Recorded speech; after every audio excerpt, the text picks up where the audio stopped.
Thanks, Danny. Love Washington. Excuse me, I didn't dismiss you. I beg your pardon? I'm not through with my examination. Sit down. Hey, Jack, can you move closer to the camera so I can see your face a little bit better? Is that possible? Yeah, perfect. That's wonderful right there. Yes, okay. I'm not through with my examination. Sit down. Colonel. What's that?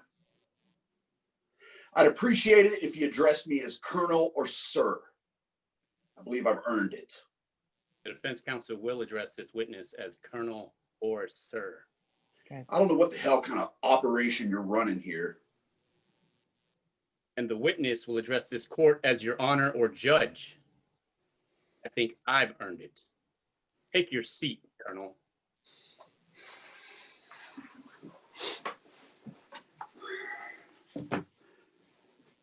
So what do you want to talk about now? My favorite color? Colonel, the 6 a.m. flight was the first flight off the base.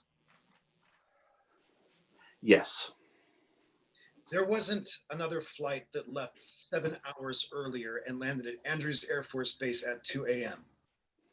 Lieutenant, I think we've covered this already, haven't we? Your Honor, these are the flight chief's logs for both Guantanamo Bay and Andrews Air Force Base. The Guantanamo Bay log lists no flight that left at 11 p.m. and the Andrews Air Force Base log lists no flight that landed at 2 a.m. I would like to submit these as defense exhibits Alpha and Bravo. Wonderful. Lieutenant, I don't understand. You want to submit evidence of a flight that never existed? We believe it did, sir. Great. Defense will be calling Airman Cecil O'Malley and Airman Anthony Perez. They were working ground crew at Andrews Air Force Base at 2 a.m. on the 7th. Your Honor, these men weren't on the list. Rebuttal witnesses, Your Honor, called specifically to refute testimony offered under direct examination. I'll allow the witnesses. This is ridiculous. Nice, nice. Well, just a moment ago, Check the tower logs, for Christ's sake. we'll get to the airmen in just a minute, sir. Just a moment ago, you stated that you ordered Kendrick to order his men not to touch Santiago. That's right. And Kendrick was clear about what you wanted. Crystal. Is there any chance that he ignored the order? Ignored the order? Any chance he forgot about it?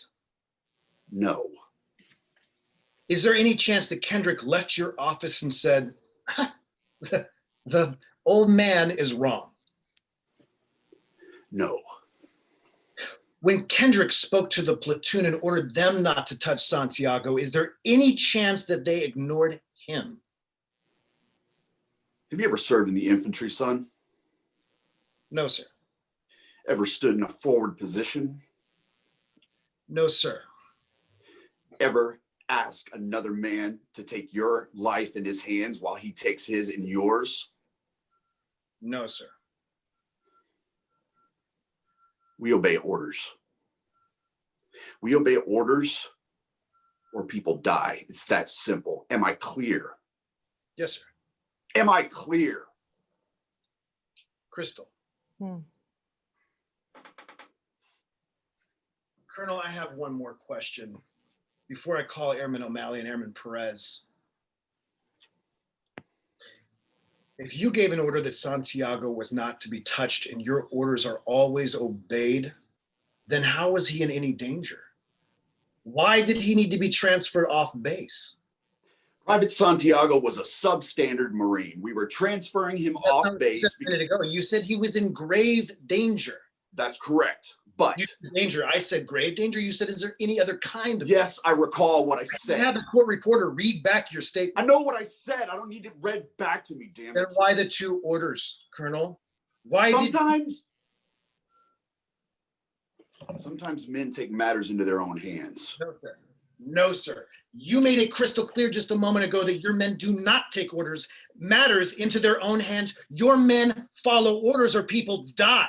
So Santiago shouldn't have been in any danger, should he have, Colonel? You little bastard.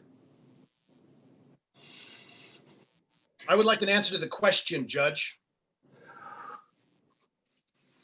Court will wait for an answer. If Kendrick ordered his men not to touch Santiago, why did he need to be transferred, Colonel? Kendrick ordered the code red, didn't he? Because that's what you told him to do. Object, Counsel, You cut these guys loose. You had Markinson Your sign Honor. the transfer order. that'll be all, counsel. I will ask you for Judge. a Colonel. Did you order the code red? You want answers? I think I am entitled to them. Yes. You want answers? I want the truth. You can't handle the truth. Son, we live in a world with walls. Those walls are defended by men with guns. Who's gonna do it? You? Lieutenant Weinberg? You mourn Santiago and you curse the Marines? Yeah, you have that privilege. You have the privilege of not knowing what I know. And that is that Santiago's death, although tragic, probably saved lives. And my existence, as grotesque and incomprehensible as it is to you, saves lives. You don't want the truth. Because in places you don't go, deep down inside at those parties,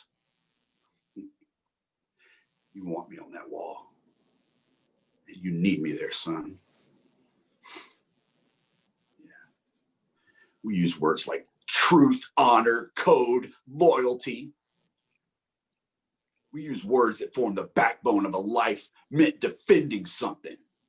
You use them as a punchline. And I don't have the time or the inclination to explain myself to a man who rises and sleeps under the very blanket of protection I provide while questioning the methods by which I provide it. I'd rather you just said thank you and went on your way. I'd recommend you grab a weapon and stand a post. Either way, I don't give a damn what you think you're entitled to.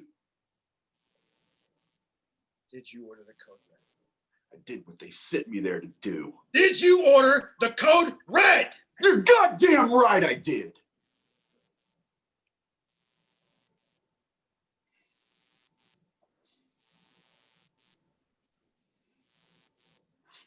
Please, the court, I suggest we move to dismiss the jury. Move to an immediate Article 39A session. Witness has rights. That is seen. All right. Wow, that was fabulous. Oh, nice. that was wonderful. Thank you, guys. Yeah, thank you, Stan. Good job for jumping in there so quickly. Yeah, and Devon, I like you as a judge. I do too, man. You That's were great. so- That's a great. You were believable. Yeah, Thank really you. great. Thank Jack and Brandon, your first work was so wonderful, but just these tiny little tweaks, this was riveting. Really great. So good. Thank you. Yay, thank you. Okay, Jack, go memorize your lines. Thank you. Mwah. Yeah.